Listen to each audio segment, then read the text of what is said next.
Okay, what did you come in expecting to get tonight? I actually just came for knowledge, really. It's always something to look forward to every time she speaks, so hopefully I can get something good out of it. Sounds good, man. Last but not least. Please don't get me. Okay. What were the questions? I did it. So, You can do it. what did you expect to get from? What brought you out first? What brought Well, you out? first off, my name's Brittany. I'm in Dr. Ellerbe's social problems class, and personally, I want to become healthier. So I just wanted to know how she got healthier and how I can change my diet. Perfect. Thank you so much. You're welcome. Her experiences as well as professional development have served to encourage two great passions in her life: encouraging others to find their own power through health, as well as encouraging women to love and trust their bodies. Dr. Ellerbe maintains that her greatest accomplishment is her still growing family. She is happily married to her first love and best friend. If you want the wavy hand, that's fine. Who she met at 18 years of age, and they now have two beautiful daughters together and a third child on the way. She is at the beginning of her story and look forward to continuing to grow and share in her journey with others. As you know, you're in the land of the Lumbees, and part of our culture is we love to give. That is our culture. And it's tonight from Cynas Jewelers. They are the creator of the Pinecone Patchwork. We'd love for you to go in, all of you, go in and view their beautiful line of jewelry, especially students. Please learn the rich history that they can share to you. But tonight we are presenting this gift to you. It is a piece of Pinecone Patchwork. Please, let's give Dr. Ellerbe a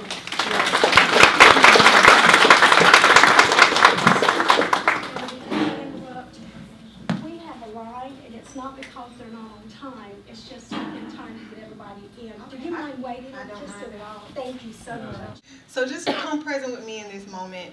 And again, I'm just grateful for this opportunity. So the first thing I want to do is ask you a simple question. Hello, baby. The very first thing I want to do is ask you a very, very simple question. Just by a show of hands. And I want you guys to be open and honest and feel comfortable because bump the title, I'm Calvina. So have you ever felt like you just couldn't quite get a hold of your life? Like life kind of gets away from you and it just kind of is happening to you instead of you happening to it. Like you don't really have any control. I think many of us have this experience. Looks a little bit like this, right? I mean, you kind of feel like I'm never really feeling healthy. I never really feel like I know what's going to happen next. I have no control over where my life is going. Life feels out of control for most of us. I don't know anybody who haven't been there. I've definitely been there. And when I tell you my story, you're going to be like, yeah, you've been there, sister. I've definitely been there. A lot of us have this experience. So the first thing I want you to understand, the first thing I want you to know is I know it doesn't seem like it, right? But I'm going to ask you to trust what I say just for an hour. But the one thing I want you to understand, I want you to know, you are specifically designed to be powerful. That when you were being put together, all mom and dad getting together trying to come up with a little person, you were designed to be powerful. It doesn't sound true, right? It's like, really, what's my power? Super baby? Like what? I don't know. But you were designed to be powerful. What does that mean, right? We always, in our culture, we talk a lot about finding happiness, right? Everybody say, do what makes you feel good. Do what'll make you happy. That's the worst goal in the world. Like if you think about it, it's the worst goal in the world. Why would we be chasing an emotion? Because when things go good, you're happy, right? But when things don't look so good, it don't feel very good.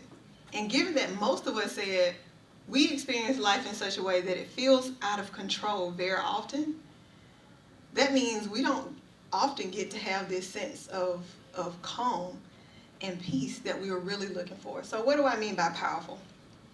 You have the power to be healthy. You have control over that. Sometimes it don't feel like it, right? It's like stuff just don't work in my body. Like my body is just off course. You have the power to have peace, even when it's not going the way you think it should go.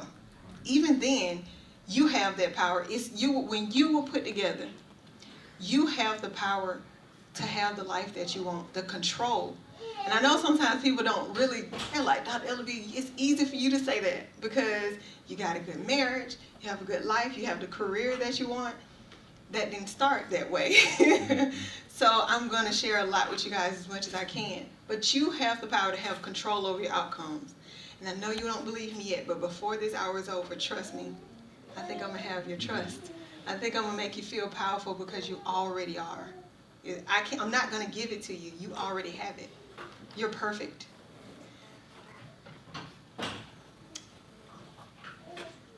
This is when it gets difficult because I have to ask you another question. What if I told you that somebody was trying to take that power away? That you are innately created to be powerful. But what if I told you somebody was trying to take that power away? Like, let's try to picture that, right? Imagine being at home, you have a family, and somebody come in and say, excuse me, I'm going to rule this. Half of us be like, you don't know where you at. This is definitely not what you want today, tomorrow, or the next week. Because this is not going to go well for you unless you leave my house, right? But what happens is, there's an invisible enemy. Oh, yeah. And until we come to understand and have the information that we need to kind of take that power back, we won't be able to have any control. We won't be able to get a hold over that million bubbles that was around the woman's head and it feeling like you're just so lost. It's hard for you to have control over that if you don't know what's attacking you. And most of us don't. So the question becomes, how do you know, Dr. Ellerbe, right? How in the world do you know? How do you know that that's the case? And so I'm going to tell you my story. And it's very personal, like I said, so I'm just going to share with you as openly. My students know me. A good bit of my students are here. My students know me. I don't believe in pretending like I haven't been somewhere. I'm pretty sure we've all met people. We've all met people, right, that have been through something and pretend like they never did that a day in their life. I mean, I often tell the joke in my class about how when I was younger and I had questions about sexual behavior, I go to church and they treat me like the Jezebel of the week for just asking a question, right? I'm like, excuse me, I have a question. And people are like, well, if you love the Lord, you'll get yourself together. And I'm like, but your child 15 and you just got married yesterday. So let's not pretend like we haven't been anywhere because we've been somewhere. And so I don't pretend like I never did that before. What you mean? I'm going to be open with you because I believe that when we share our hearts and we're open to each other, we can empower each other to go forward.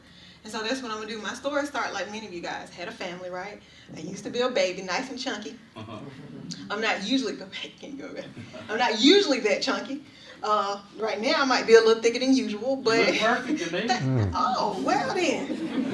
All right. Might have had to ask you for your number if my husband wasn't here.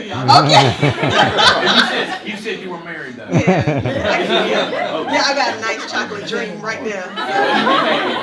But my story starts like everybody else. I was a small child, and I had only difference is I probably had a lot of more brothers and sisters than most of you guys. I have 10 brothers and sisters. So my parents had 11 kids. I was the 9th child, so I'm all at the bottom of the totem pole.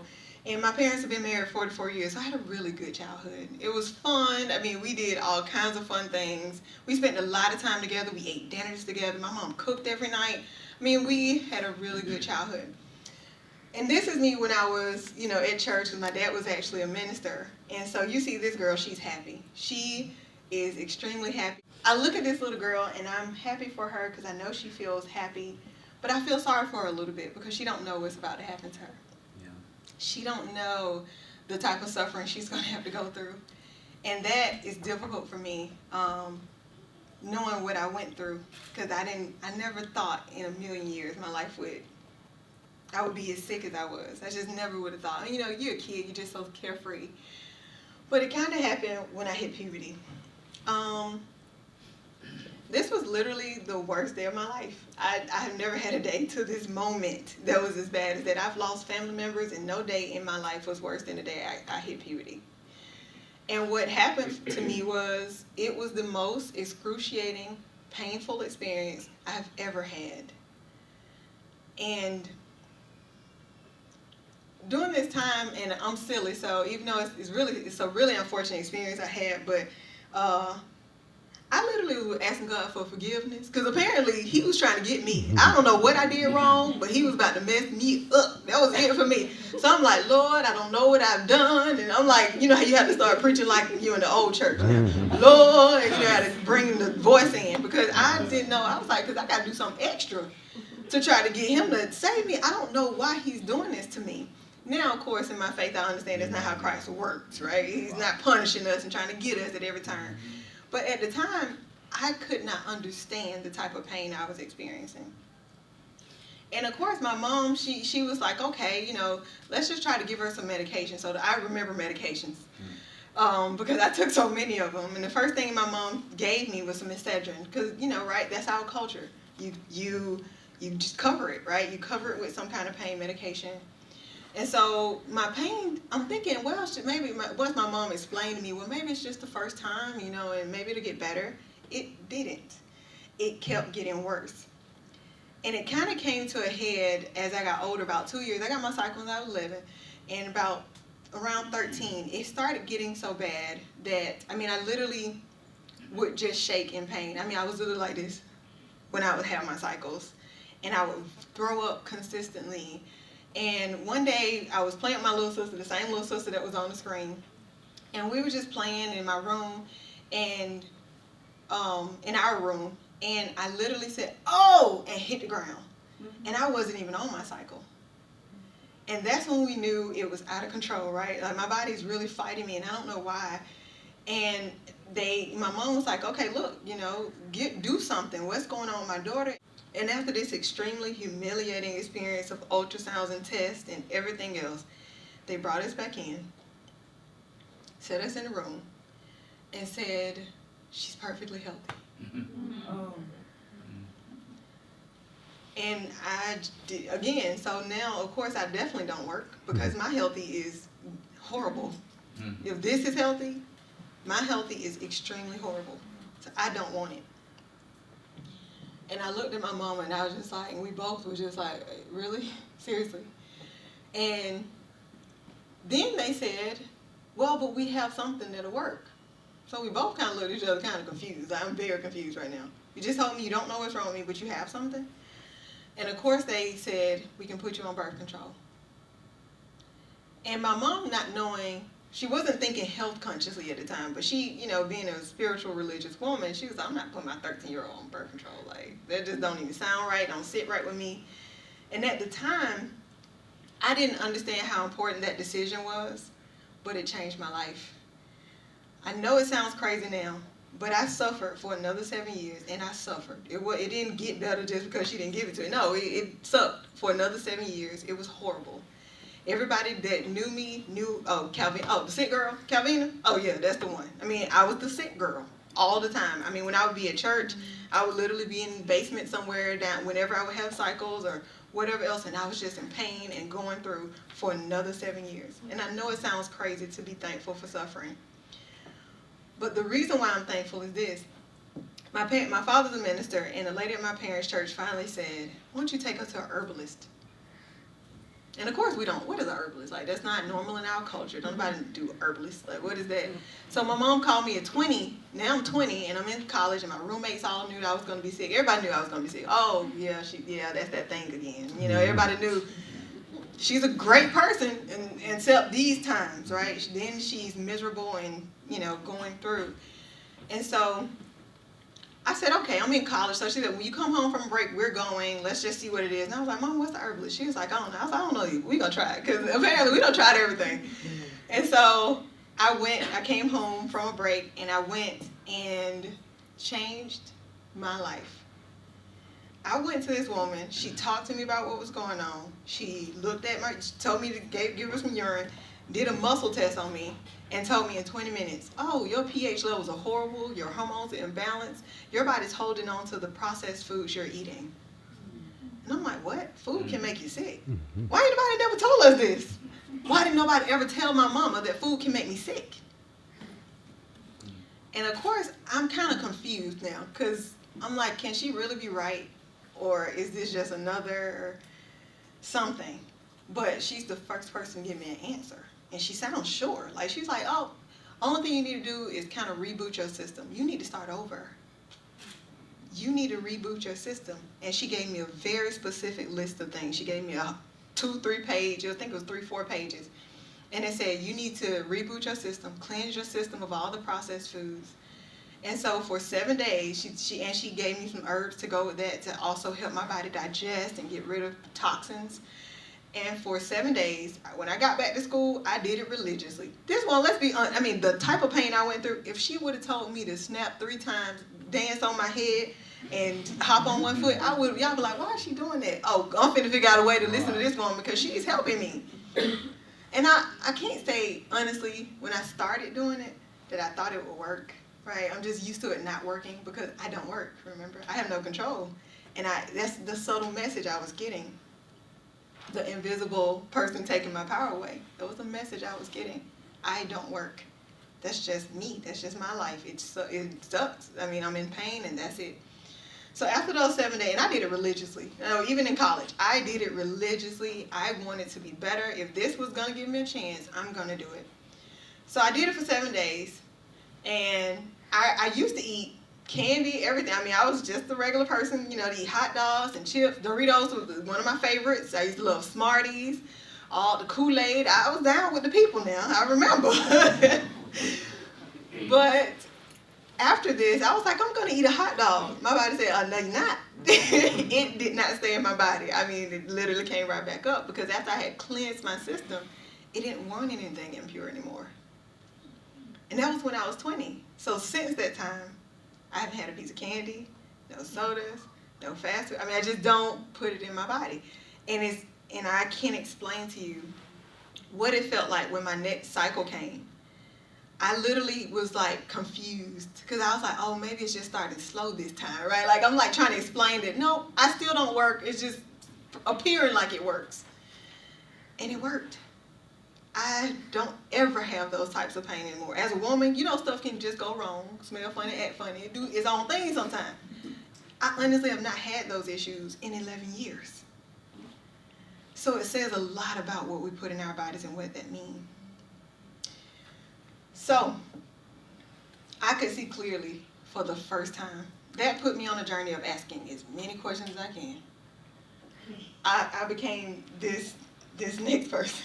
I found my true self. I was free. I couldn't believe it. And it told me something very obvious, that I actually do have control. I just didn't know it. Because unlike going to the doctor sometimes, and I'm definitely not saying don't go to the doctors, but unlike going to the doctor sometimes, they didn't say, trust me. She said, trust yourself and go take care of your own health. She gave me instructions and said, this is your body. This is your health. Take care of it. That's not our medical system, unfortunately. They say, no, I got all these pills for you. Make your money. Let me get something out of it. And so it's not so much about giving you your power. So the very next thing, what this experience has done for me is it's given me 2 great passions. It is deeply in my heart that, one, I can help people live more healthy, fulfilling lives. Like, I want everybody to feel like this. I want everybody to feel like, oh, I got a tickle in my throat, I know exactly what to do. I don't have to get a cold. I don't have to get a cold. It's not just my body just don't work. I have to deal with it. It's not that I have to be sick. It's not that, well, you know, I have a lot of students, a lot of people I know, oh, I have this, I have that. I've never met so many young people on medication in my life. And it's because of this invisible entity that we give our power to, and we don't even know it. Yeah. We just hand it over. Like I said, that same power would have walked in our house, it would not have made it out. But we let it in all the time because we're not informed, and that's okay. Because tonight, we're going to get informed. I'm going to tell you guys some things that's going to make your head hurt a little bit.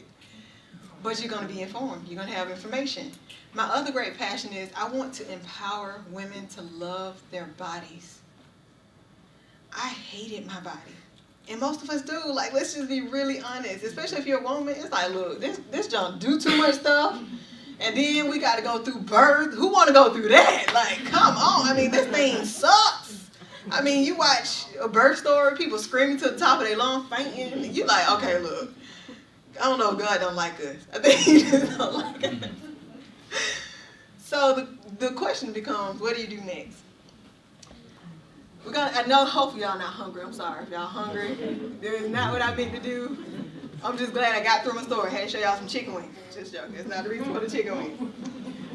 But you're looking at this plate of food, and this is kind of how our power gets taken away. I want to show it to you. Because the most important thing you can ever do, because I want to empower you to step into your power. You already have it. Like I said, I'm not going to give you anything you don't have. It's already yours. I'm going to give you information so that you can now go forward and be like, oh, did you know? Because that's what you're going to do. I'm telling you. After that, you're going to be like, oh, no, I don't know if you knew.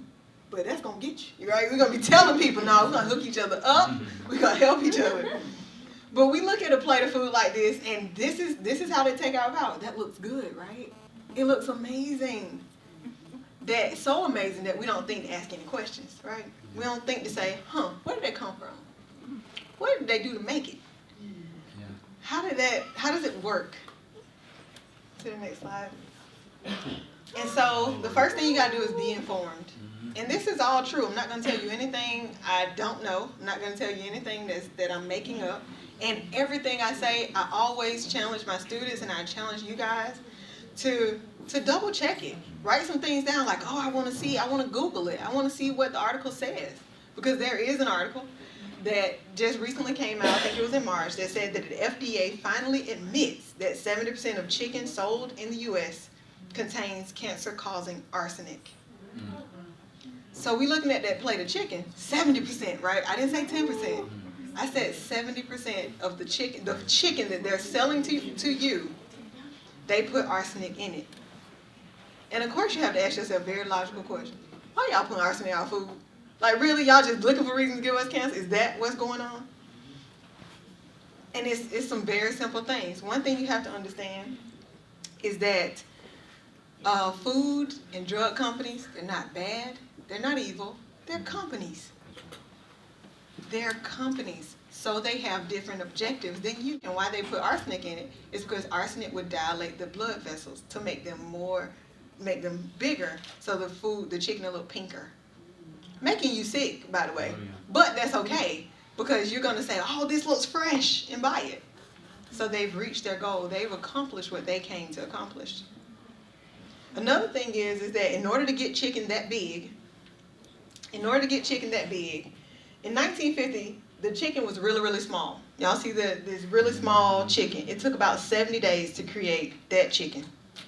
But because there's such high demand for chicken, in 2008, that's how chickens look today, and it only takes 48 days to make a grown chicken. So what they do to it, right, you got to do some stuff to make it unnatural, because that's not how nature gives it to you. What you have to do is you got to pump it full of antibiotics, you got to pump it full of hormones to make it unnaturally large, so that everybody can get their chicken fix, right? Because we like chicken breast. And so we got to make it big as possible, and that's exactly what's going on. And I know we probably already discussed it, right? But if you think about it, it's like, okay, I'm getting my power back. Little Mr. Invisible is disappearing as we continue. So being informed is very, very important. So I'm going to give y'all just a few other things just to think about. There's so many things I can tell you about. It's been a decade-plus long journey for me, and I've continued to learn things that are just mind-boggling. It's amazing the system we have. And that, like I said, they're businesses. More than anything else, you should approach the food and drug companies as businesses. I know in the commercial they always show somebody smiling and happy, and they show a family. Come eat Tyson's. All right.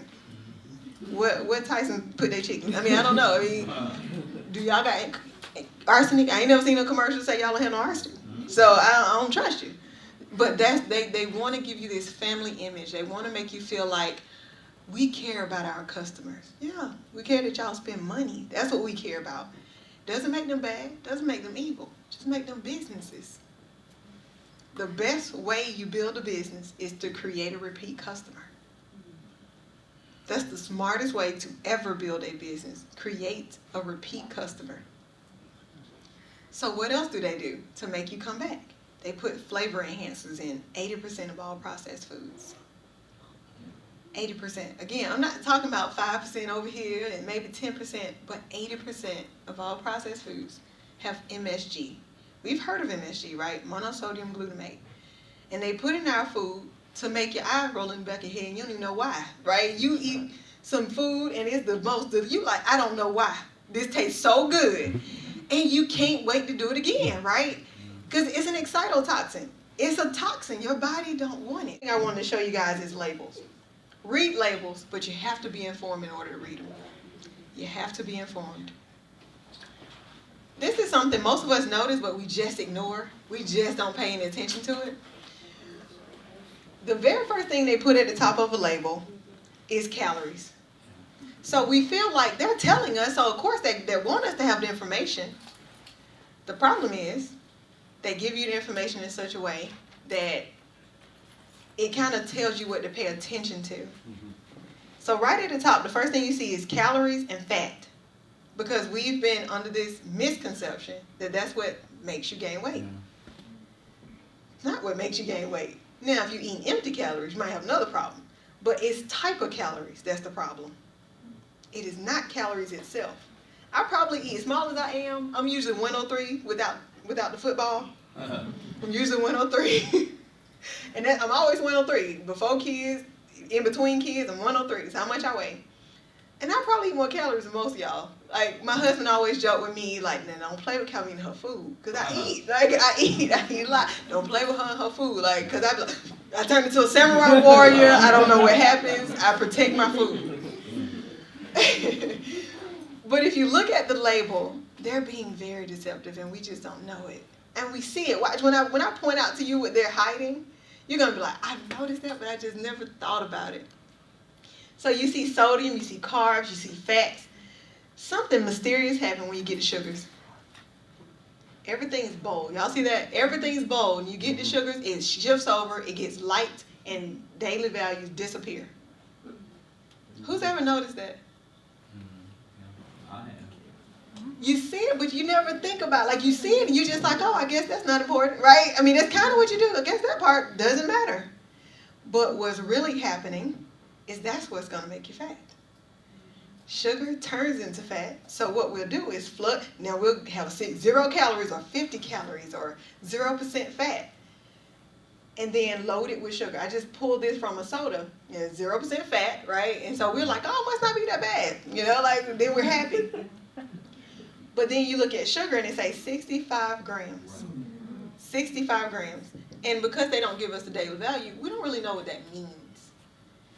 If they gave us the daily value, it would say next to that, 266% of the daily value of sugar that you're supposed to have. That's why they do that. Because they don't want you to be informed. They want you to be like, okay. Well, but it must not matter. It has 0 calories, so I'm not going to gain any weight. But study after study after study consistently shows drinking soda is going to put weight on your body because of the amount of sugar in it. And then what's real about it, right? You're tasting cherry. Where do cherries come from? You just have to ask yourself very, very logical questions to empower yourself, to take back your control. I'm so grateful I was able to take back my control. Now I can predict how I feel and what's going to happen in my body. So make sure you understand labels are misleading. Calories are not the enemy. If you eat fake calories, anything that's fake, don't put in your body. It's just that simple. Just that simple. So this is a big idea, right? It really isn't. You are not broken. Your body works if you let it.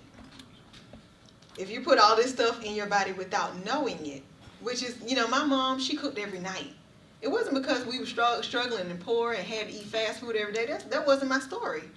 It's because I ate that stuff sometimes. My mama cooked every single night. What she didn't know is a lot of the things that she's been cooking with for decades, they changed the formula to make it more addictive. So while she was giving it to us, thinking, oh, I've been eating this for, however long, and it should be just fine. My mom's pretty healthy. I mean, my parents are in their 60s, and they still bouncing around. They don't on nobody's medications. And so that really helped. And they're thinking like, well, why, I'm trying to figure out what's wrong with my daughter because I'm feeding her some of the same things I grew up on. Well, they changed the formula. A lot of the food changed in the 90s. And now we see a lot of the product of that. How many of our kids are sick? When we were growing up, when most of us were growing up, a sick kid, like nobody was sick and obese. Nobody was, like, it was like one kid at best in your class that was going to be overweight. Now everybody's on medication at 3 years old. You're like, really? 3 years old? But that's the product. That's what happens when you change food to make it addictive. So understanding that concept also went with me when it came to starting my family. That this is my third child, and when it came time for me to give birth, I had questions. Because I was like, I know this system is a little strange, so let me find out as much as I can about birth. Let me understand how this system works. And the more I was like, okay, because I was pregnant, so I was like, let me start looking at videos or something, get my mindset for this thing that has to happen, because it has to happen, right? It's about to go down. Let me get ready. Because everybody scares the holy Jesus out of you, right? I mean, everybody's, it's the worst thing that ever happened, and you're close to death, and your time's up. You're like, well, really? And at that time, having come to love my body, it didn't work. That ideology of my body don't work, and I need a doctor to help me do every little thing. It wasn't computing anymore. That didn't make sense to me anymore. So I'm not going to spend a lot of time on it, but I end up deciding to have home births. And this is the reason. Some of the things, again, just going to make sense once you hear it. Some of the things we do at the hospital, I'm not telling people to do home births or do anything that you don't want to do, especially if you have risk factors in something else. But some of the things they ask us to do just make it a more painful experience. When last time you laid down in the bed for 20 hours and didn't eat? Try it. You'll be in pain. You don't even have to be going through labor, much less if you're going through labor. You're going to have me lay on my back for 20 hours and not eat? Well, trust me, something will go wrong. Like, trust me, I'm going to be feeling a lot more uncomfortable. And for my third time, and I enjoyed it.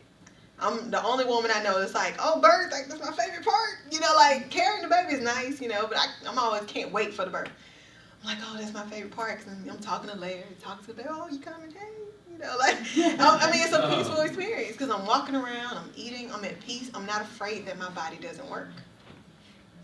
And I wish more and more women could understand that you work. And so make informed decisions for you. It might not look like my story, but make informed decisions for you. Just a couple more slides. Go ahead. One thing you have to do is be your own advocate, right? We can't keep waiting for the system to figure out that it needs to stop trying to make us sick. The one thing this country does and does very well is convince us that we should trust it. It does that very, very, very well. Because we're told that, this is the best country in the world. So if there's something on the market, it's because they're looking out for us. We have the best products. We have the best stuff. So we believe that stuff. And if you watch the media, you watch TV long enough, they'll show you things on the media like sick kids all over the world. They never show countries where people live in 100 years, right? They just show all the sick kids. So we assume that if they're putting something on the market, it's for our good. So you got to be your own advocate. You have to take control of your health. When I did that, it opened my eyes. You think clearer, you sleep better, you have more focus, your emotions are more stable. It changes everything. It's not just about changing your health to feel better in your body. Change your health to feel better in your life. It's all connected. It's all connected. So some simple do's and don'ts, and then I'll move on. Some things you just shouldn't do, right? Don't eat over-processed foods. Put it on your list. Think about it. When you over-process things, it loses its value in your body. Your body don't really know what to do with it. And a good example of that is white foods, right?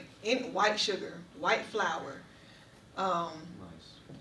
white rice, very good. Yeah, I feel like I was in class for them. But yeah, white rice, because my students always had answers. I'm like, yes, that's what I mean, y'all thinking. But you just, all this white stuff, in order to get it to be white, you got to dumb it down, you got to bleach it, you got to take all the nutrients out, and then they try to enrich it later on. That is going to not break down well in your body. So try to avoid those things. Just some things you can just think about. And of course, this is a process. I don't want anybody leaving here tonight thinking, I have to be perfect today. It's a process. It's a process. So just start adding things to your knowledge and being like, okay, I can see how, you know what, I can add this today. Or I can take this away. Might not happen tomorrow, but it might happen in a year. And it's just the beginning. This is the beginning, hopefully, for many of us. Tell yourself your body works. Try not to impulse buy. A lot of times we do. And of course, they do that on purpose, right? They make you feel like you got to have something. So when you go, it's like, oh, I'm going to the store just to get this because that's what I want. Try not to drink sodas or anything artificially flavored just because it has no value for your body. Your body just doesn't get anything from it, like nothing. It's not like, okay, well, but it helped my something. It doesn't help anything. So if it doesn't do anything to work for your body, trust me, it's working against your body. It's just that basic. Some things you should do, try to eat raw things. One thing I do every single morning is I eat a raw apple every single, just eat an apple. Eat an organic apple if you can. Organic apple every morning. It will change your blood pressure, make your skin look different. I mean, it will change, just that one change will change your life. Find a favorite fruit and just eat one in the morning. Let that be the first thing your body take in. Your body will say, oh, thank you. It will assume that you're about to look out for it for the rest of the day. It's like, yes, this person has me.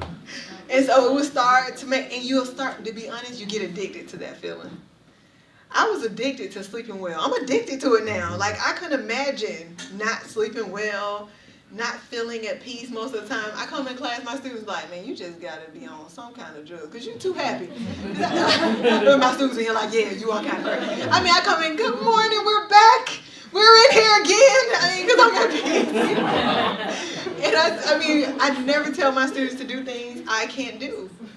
I have a million things going on right now. I don't know if I've ever been busier in my life and having to carry around an extra 15 pounds right about now. And it's growing. And so I'm tired. I need more energy. I need more food. I need more of everything. And I have more things going on. I don't know how I would do it if I was unhealthy. Read labels, but now you can read it informed, right? Not looking straight at calories like, yeah, no calories. And then everything else is like death on the stick. Just let's be informed, right? If you can buy organic, it's becoming extremely accessible because now it makes people money to put organic things on the shelf. At Walmart, just one example, there's $2 salsa, organic salsa, $2. So it's a lot more accessible. Just start incorporating those things as you can into your diet. I know it's so expensive. Not more expensive than being sick. Trust me. It's just not. It's not more expensive than being sick. It's just not. Drink water. That's what our body wants. It wants water. Give it to it, and it will love you back. Trust me. And again, just try whole grains and flax seeds. Last but not least, I just want to leave you guys with this thought. You were not created for life to happen to you. You are specifically created to happen to life. So the last thing I want to say to you is go happen to life. Please, go happen to life.